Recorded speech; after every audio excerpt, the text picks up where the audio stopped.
नमस्कार. हृदयापासून पुन्हा एकदा आपलं शिरूर पॅटर्न या ऑनलाईन प्लॅटफॉर्ममध्ये स्वागत. सगळ्यात महत्त्वाचा आज मराठी व्याकरणातला सगळ्यात महत्त्वाचा भाग समास, जो सगळ्या स्पर्धा परीक्षेला येतो, दरवर्षी शिष्यवृत्तीला येतो, पोलीस भरतीला येतो, MPSCला प्रत्येक पेपरला प्रश्न असतात. समासाचे मुख्य 4 प्रकार त्या ठिकाणी आहेत, लक्षात ठेवा. एक आहे अव्ययभाव समास, तत्पुरुष समास, द्वंद्व समास आणि ब्रह्मोई समास. त्यापैकी आज आपण पहिल्या व्हिडिओमध्ये अव्ययभाव समास, त्याचा वापर कसा केला जातो, त्याचा वापर क्रियाविशेषण अव्ययासारखा कसा होतो, अव्ययभाव समासामध्ये द्विरक्त शब्द कसे येतात, शनोशनी, पदोपदी, पावलोपावली, रस्तोरस्ती, घरोघरी. अव्ययभाव समासामध्ये आ, यथा, प्रति हे संस्कृत उपसर्ग असल्यावरच का अव्ययभाव समास लिहायचा. ज्या समासामध्ये बैर, हर, गैर, बिन, देन हे फारशी उपसर्ग असल्यावर का अव्ययभाव समास लिहायचा. अव्ययभाव समासामध्ये पहिलं तर पद महत्वाचं आहे आणि त्याच्यावर MPSCला आलेले 10-15 प्रश्न, त्याच्या सगळ्या प्रश्नांचं विश्लेषण आपण करणार आहे. समासाचे मुख्य प्रकार एकूण 4 आहे. पण सर समास म्हणजे नेमकं काय आहे, तर समास ही संकल्पना आहे खूप मोठा एखादा शब्द, त्याच्यातले काही मधले शब्द गाळून आपण एक जोड शब्द तयार करतो, त्या जोड शब्दाला आपण समास म्हणतो. उदाहरणार्थ मी म्हणलं पुरण घालून केलेली पोळी खाल्ली, आपण एवढं लांबलचक शब्द वापरत नाही, तर त्याच्यातले काही मधले शब्द गाळतो आणि आपण पुरणपोळी शब्द त्या ठिकाणी लिहितो. मी म्हणलं नाही पसंत असा तो, नापसंत आपण नाही पसंत असा तो एवढा म्हणत नाही, तर नापसंत डायरेक्ट म्हणतो, एक जोड शब्द तयार करतो, त्यालाच आपण त्या ठिकाणी समास म्हणतो. आणि समासाचे मुख्य प्रकार एकूण 4: अव्ययभाव समास, तत्पुरुष समास, द्वंद्व समास आणि ब्रह्मोई समास. त्यापैकी शिकायचे आज अव्ययभाव समास. प्रत्येक 4 व्हिडिओमध्ये 4 समास त्या ठिकाणी पूर्ण होतील आणि त्याच्या खाली टोटली IMP प्रश्न त्या ठिकाणी आपण घेतलेले, सर्व स्वरूपाचे नव्हे तर पेपरला स्पर्धा परीक्षेला आलेले प्रश्न घेणार आहे. आणि त्याच्यानंतर एक 50 प्रश्नांचा स्वतंत्र व्हिडिओ त्या ठिकाणी असेल. पहा, समासाची व्याख्या मी आत्ताच तुम्हाला सांगितलेली आहे. जसं नाही का, भाषेच्या स्पष्टीकरण करणाऱ्या शास्त्राला आपण व्याकरण म्हणतो. नामाची व्याप्ती मर्यादित करणाऱ्या शब्दाला, नामाविषयी अजून माहिती सांगणाऱ्या शब्दाला आपण विशेषण म्हणतो. नामाऐवजी वापरल्या जाणाऱ्या शब्दाला आपण त्या ठिकाणी सर्वनाम म्हणतो. कर्ता आणि कर्माचा क्रियापदाशी असणारा संबंध म्हणजे आपण प्रयोग म्हणतो. नाम व सर्वनामाचा क्रियापदाशी असणारा संबंध म्हणजे आपण विभक्ती म्हणतो. त्याच पद्धतीने समास सुद्धा महत्वाचा आहे. परस्पर संबंधामुळे 2 शब्द नेहमी एकत्र उच्चारले जातात आणि अशा एकत्र उच्चारांना अनावश्यक भाग बाजूला काढून जो एक शब्द तयार होतो त्याला आपण समास त्या ठिकाणी म्हणतो. समास म्हणजे एकत्र करणे होय. समासाचा अर्थच आहे एकत्रीकरण. लक्षात ठेवा, एका सामासिक शब्दाचे विग्रह वेगवेगळ्या प्रकारे येतो. अतिशय महत्वाचं वाक्य. एखादा सामासिक शब्द आहे, मग तुमचा वक्रतुंड घ्या, नीलकंठ घ्या, सहकुटुंब घ्या, त्रिकोण घ्या, चौकोन घ्या, दशानन घ्या, अनादर घ्या, आसक्ती घ्या, यथाशक्ती घ्या, नापसंत घ्या, गैरहजर घ्या. कोणत्याही शब्दाचे विग्रह वेगवेगळ्या पद्धतीने करता येतात. महत्वाचं वाक्य लक्षात ठेवा, पेपरला आलेलं आहे. पुढं सामासिक शब्दाचं लिंग त्यातील दुसऱ्या शब्दाच्या वरून ओळखलं जातं. आता उदाहरणार्थ मी म्हटलं भाजीपाला, भाजीपाला या शब्दात हा सामासिक शब्द आहे, हा द्वंद्व समासाचं उदाहरण आहे. समाहार द्वंद्व, भाजीपाला वगैरे वगैरे वगैरे. पण या मला सामासिक शब्दाचं लिंग ओळखायचंय, पुरलिंगी का स्त्रीलिंगी का नपुसकलिंगी. तर तुम्ही दुसऱ्या याच्यावरून, दुसऱ्या पदावरून, दुसऱ्या शब्दावरून तो पाला, तो भाजीपाला. मी म्हणलं पुरणपोळी, पुरणपोळी तत्पुरुष समासाच्या मध्यम पदलोपी तत्पुरुष समासाचं उदाहरण आहे, पुरण घालून केलेली पोळी. मग इथं या ठिकाणी मी दुसऱ्या शब्दावरून ओळखणार पोळी, ती पुरणपोळी. लक्षात घ्या, सामासिक शब्दाचं लिंग ओळखताना दुसऱ्या पदाचं जे लिंग आहे ते संपूर्ण शब्दाचं एक. सामासिक शब्दाचा विग्रह वेगवेगळ्या प्रकारे केला जातो. शब्दातील अनावश्यक भाग काढून जो एक जोड शब्द तयार केला जातो त्याला आपण सगळ्यात महत्वाचं म्हणतो, ते म्हणजे समास. आणि समासाचे मुख्य प्रकार एकूण त्या ठिकाणी 4 आहेत. लक्षात ठेवा, दरवर्षी प्रश्न येतो. 2017ला 8वीच्या शिष्यवृत्तीला योग्य अयोग्य विधान याच्यावरच आलं होतं. आणि लक्षात घ्या, अव्ययभाव समासामध्ये पहिलं पद प्रधान असतं, महत्वाचं असतं. तत्पुरुष समासामध्ये दुसरं पद प्रधान असतं, लिहिलेलं आहे पहा. द्वंद्व समासामध्ये 2ही पद महत्वाची असतात आणि ब्रह्मोई समासामध्ये 2ही पद महत्वाची नसून तिसऱ्याच पदाचा बोध होतो. कितीतरी वेळा MPSCला, पोलीस भरतीला, सरळ सेवेला कितीतरी वेळा जोड्या त्या ठिकाणी आलेल्या आहेत. मग पहा, ज्या साली लक्षात ठेवा क्रमाने अव्ययभाव समास, तत्पुरुष समास, द्वंद्व समास, बहुव्रीही समास, बहुव्रीही समास, द्वंद्व समास, तत्पुरुष समास, अव्ययभाव समास, अव्ययभाव समास, तत्पुरुष समास, द्वंद्व समास, बहुव्रीही. पहिलं पद महत्वाचं अव्ययभाव, दुसरं पद महत्वाचं तत्पुरुष, दोनही पद महत्वाची द्वंद्व आणि दोनही पद महत्वाची नसून तिसऱ्याच पदाचा बोध होतो. दशानन ज्याला 10 तोंडे आहे असा तो रावण, बहुव्रीही समास. आणि मग अव्ययभाव समासाचे उपप्रकार नाही, पण तत्पुरुष समासाचे 6-7 उपप्रकार आहे. विभक्ती तत्पुरुष समास, नत्र तत्पुरुष समास, उपपद तत्पुरुष समास, मध्यम पदलोपी समास, त्याच्यानंतर तुमचा कर्मधारयी समास, हे सगळे त्या याचे तत्पुरुष समासाचे उपप्रकार. परत द्वंद्व समासाचे 3 उपप्रकार आहे. वैकल्पिक द्वंद्व, इतरेतर द्वंद्व, समाहार द्वंद्व. आणि बहुव्रीही समासाचे सरळ सेवेला उपप्रकार नाही, पण आपण गेलताना उपप्रकारावर पण मी बोलणार आहे. समाधिकरण, व्याधिकरण, नत्र बहुव्रीही समास, बरोबर, असे पण त्या ठिकाणी प्रकार आहे. पण आपल्याला ह्या 2 याच्यावर उपप्रकारावर प्रश्न विचारला जातो. असो, पहिले 2 मार्क स्कॉलरशिप तर नक्की फाळ्यावर आहे 2017. ज्या समासामध्ये पहिलं पद प्रधान असतं, महत्वाचं असतं, अव्ययभाव समास.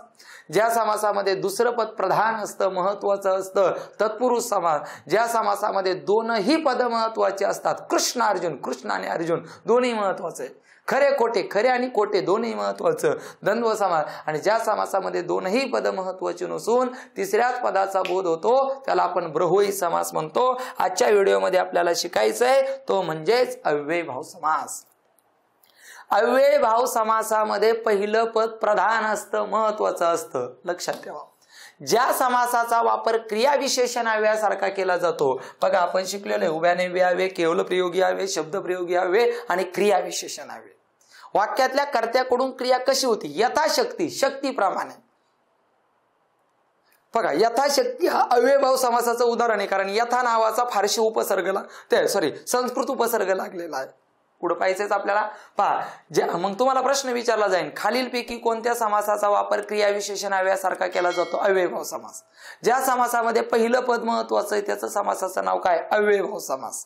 अव्ययभाव समासाचा वापर काय सारखा केला जातो? क्रियाविशेषणाव्यासारखा. आणि ओळखण्याच्या खुणा आ, यथा, प्रति हे संस्कृत उपसर्ग असतात. विद्वानांची भाषा संस्कृत. तो हजारो शब्द पाठ करण्यापेक्षा एवढं लक्षात ठेव ना, जिथं उपसर्ग, आणि पहिली गोष्ट उपसर्ग आणि प्रत्यय स्वतंत्र व्हिडिओ मी बनवणार आहे.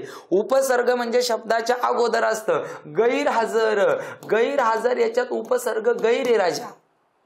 नापसंत याच्यात त्या ठिकाणी उपसर्ग नाही. उपसर्ग हा मूळ शब्दाच्या अगोदर असतो, प्रत्यय हा मूळ शब्दाच्या नंतर असतो. आणि मग ज्या सामासिक शब्दामध्ये आ, यथा, प्रति, वी, आ, यथा, प्रति हे संस्कृत उपसर्ग असतात. शिवाय बे, बेला, बीज, दर, बर, गैर हे फारशी उपसर्ग असतात.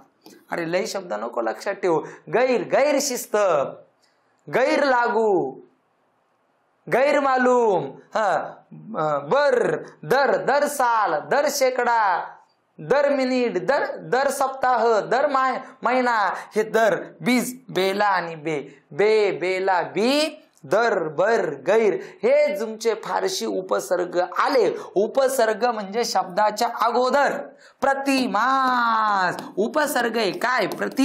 प्रति मास दिसलं का? प्रत्येक महिन्याला, मास म्हणजे महिना. त्या ठिकाणी क्लिअर. मराठी भाषेतले द्विरुक्त शब्द हे अव्ययभाव समासाचेच असतात. शनोशनी, पदोपदी, पावलोपावली, मनोमनी, रस्तोरस्ती, घरोघरी हे सगळे द्विरुक्त शब्द आहेत. आणि डोळे झाकून द्विरुक्त शब्द हे अव्ययभाव समासाचे असतात. लक्षात ठेवा. परत एकदा, ज्या समासामध्ये पहिलं पद प्रधान असतं, महत्वाचं, तो अव्ययभाव समास. अव्ययभाव समासाचा वापर क्रियाविशेषणाव्यासारखा केला जातो. ज्या शब्दाला आ, यथा, प्रति हे संस्कृत उपसर्ग लागलेले असतात. ज्या समासाला बे, बैर, दर, गैर, बेला हे फारशी उपसर्ग लागलेले असतात. आणि द्विरुक्त शब्द हे डोळे झाकून अव्ययभाव समासाचे लिहायचे आहेत. चला काही प्रातिनिधिक स्वरूपाची उदाहरणं पाहू आणि मग पहा. आमरण, विग्रह. पण तुम्हाला पेपरला प्रश्न येतो, खालील दिलेल्या सामासिक शब्दाचा योग्य विग्रह ओळखा, अयोग्य विग्रह ओळखा, किंवा विग्रहाच्या योग्य जोड्या लावा, किंवा त्या ठिकाणी चुकीची जोडी ओळखा. मग तुला प्रतिमास प्रत्येक महिन्याला सांगता आलं पाहिजे. गावोगावी प्रत्येक गावी सांगता आलं पाहिजे. यथाशक्ती शक्तीप्रमाणे सांगता आलं पाहिजे. बेजबाबदार जबाबदार नसलेला सांगता आलं पाहिजे. आणि मग या ठिकाणी हे वाचनीय सगळा भाग आहे. आमरण मरेपर्यंत आ आ आ संस्कृत उपसर्ग लागलाय बघा. प्रतिक्षण प्रत्येक क्षणाला प्रति, आ यथा प्रति संस्कृत उपसर्ग आहे. प्रतिवर्ष प्रत्येक वर्षाला, यथाक्रम संस्कृत उपसर्ग आहे. आ यथा प्रति, आ यथा प्रति संस्कृत उपसर्ग. आधी आधी आधी आधी शब्दाच्या उपसर्ग प्रत्यय नंतर नंतर नंतर. इथं यथाशक्ती शक्तीप्रमाणे, यथा न्याय न्यायाप्रमाणे, न्याय हा द्वंद्व समासातला प्रकार या लक्षात ठेवा. पुढं यथा अवकाश अवकाशाप्रमाणे, दर साल प्रत्येक साली. ओके चला पुढे जायचंय आपल्याला. पहा या ठिकाणी दररोज प्रत्येक दिवशी, हर दर बैर बिन बा हे सगळे फारशी उपसर्ग. बिन धोक धोक्याशिवाय, बिन चूक चुकीशिवाय, बिन शर्त शर्तीशिवाय, बिन उपसर्ग फारशी. बेमालूम माहितीशिवाय, बर हुकुम हुकुमाशिवाय, बेला शक शंकेशिवाय, बेशक शंका न घेता. ओके चला तुम्हाला जे आ यथा प्रति वी हे शब्द एकदा का लक्षात आले तर त्या ठिकाणी तुमचं सगळं त्या ठिकाणी क्लिअर होऊन जाते. पुढचे शब्द हर रोज म्हणजे प्रत्येक दिवशी, हर बर बे गैर हे संस्कृत उपसर्ग.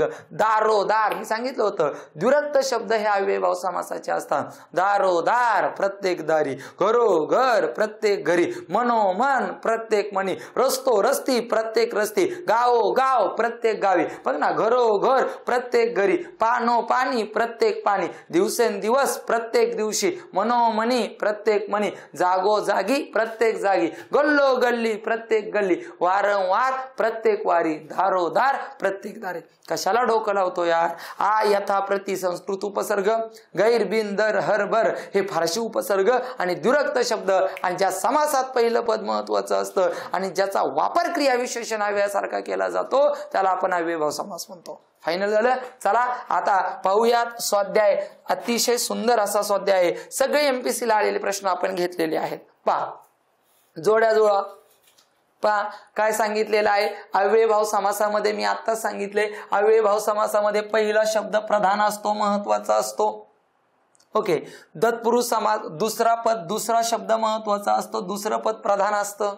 चला पुढं द्वंद्व समास दोनही पद प्रधान असतात. त्याचे 3 प्रकार, इतरेतर द्वंद्व, वैकल्पिक द्वंद्व, समाहार द्वंद्व. प्रवयी समासामध्ये दोनही पद महत्वाचे नसून तिसऱ्याच पदाचा बोध होतो. मग अच 2 पाहिजे, अच 2 पाहिजे हे नाही. त्याच्यानंतर 2च 3 पाहिजे हे नाही. पर्याय क्रमांक 1 राज्यसेवा मुख्य परीक्षा 2019.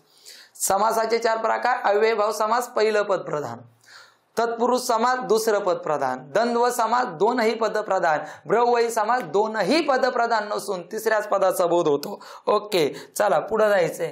दररोज, गावोगाव, पदोपदी हे कोणत्या समास प्रकारातील आहे. अरे दररोज प्रत्येक दिवशी, गावोगाव प्रत्येक गावी द्विरक्त शब्द अव्ययभाव समासाचे असतात. टॅक्स असिस्टंट 2017 ला आलेला प्रश्न. ओके चला पुढचा प्रश्न पहा काय आहे. पुढचा 3 नंबरचा प्रश्न आहे. प्रतिक्षण कष्टसाध्य घरोघरी अन्याय यापैकी अव्ययभाव समासाचं उदाहरण ओळखा. आता पाहिल्या तर मला घरोघरी तर 100% माहिती आहे, कारण द्विरक्त शब्द हे अव्ययभाव समासाचे असतात. ओके चला इथं तर घरोघरी नाही म्हणजे दुसरा पर्याय नाही, बाकी सगळ्या पर्यायात आहे.